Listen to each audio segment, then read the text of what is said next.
So for these cherries, I'm going to come in with a finer brush now and add together some blue and crimson.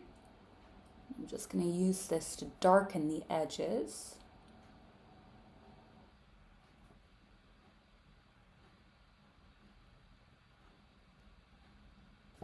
And then I can graduate that color back in by just adding a little bit of water to my brush.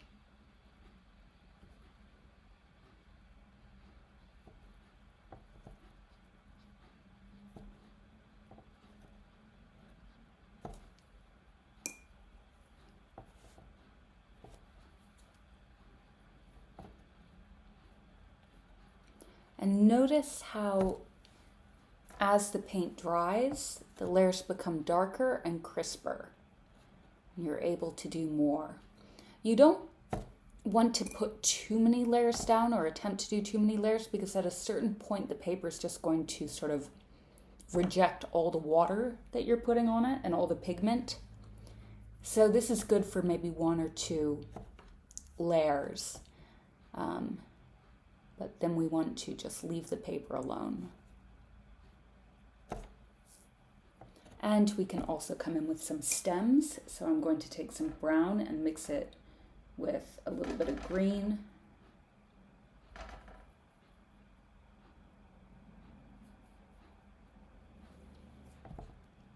And come in with a stem.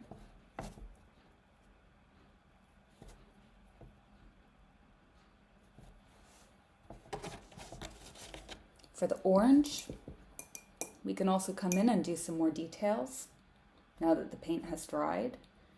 So I've got my vermilion. I'm going to make a nice border with the vermilion.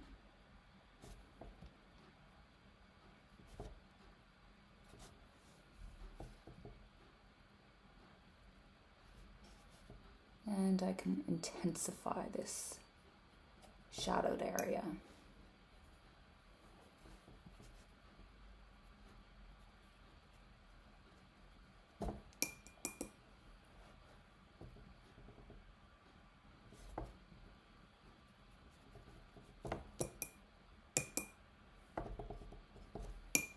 We can even variegate over our graduated wash by adding in some warmer oranges. So here I've added in a little bit of yellow,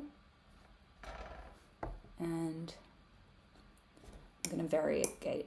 And if you're feeling really adventurous, we can even blend techniques here. So we're going to use some dropping in. I'm going to wet the area, just moving around towards the highlight. And then I'm going to drop in that more yellow orange to create a little bit of a textured effect.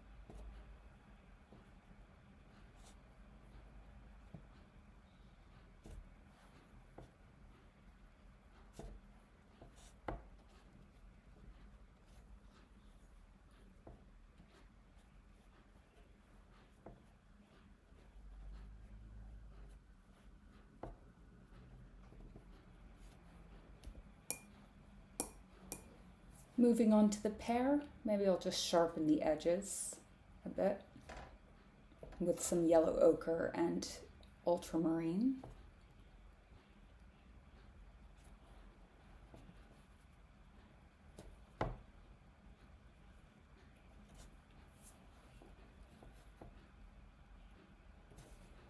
Now that the peach is dry, I can mix together some brown and crimson to make a darker indentation.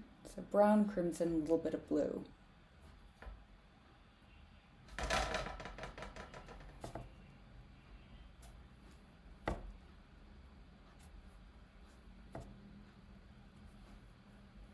And I can add some more crimson to that and variegate that down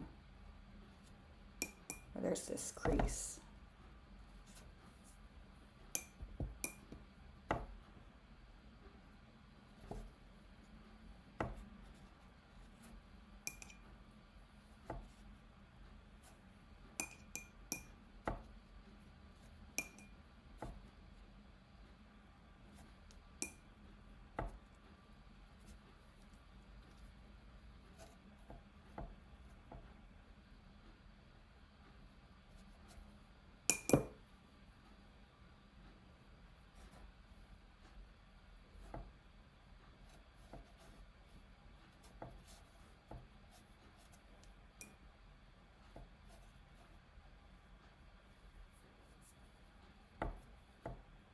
We can also use this as a chance to practice some of the fonts that we might use for our descriptions.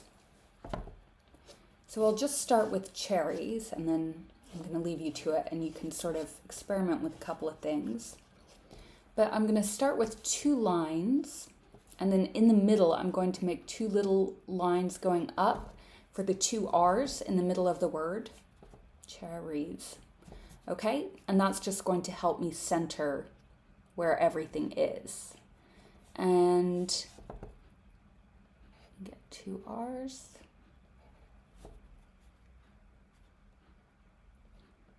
Just working side to side.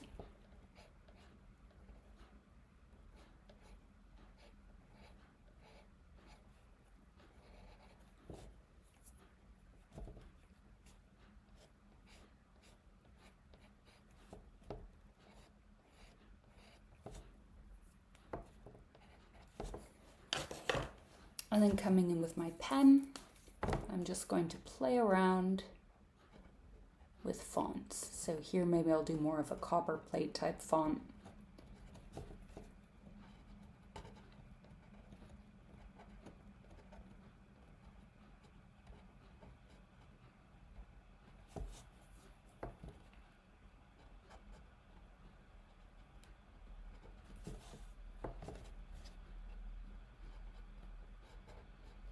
You can make this as ordered as you want. I think a little bit of just looseness isn't a bad thing, but you can put down more lines to make sure that your uppercase and lowercase letters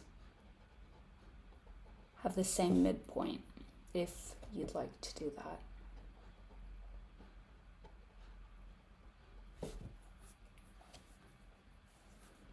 And then we can just erase any of the pencil marks remaining.